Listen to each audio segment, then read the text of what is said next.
तपाईँहरूलाई म केही एउटा चिज चाहिँ म स्पेसल देखाउन चाहन्छु है त साथीहरू अनि पछाडि हेर्नुहोस् न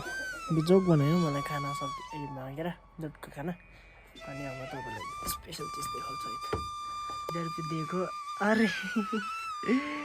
अरे भाइ साहब अब यिनीहरूलाई खाना दिने नि आज दिन हेर्नु ल साथीहरू सपनामै रहेछ एउटा त यस्तो डरै लाग्दो अरे त ल होला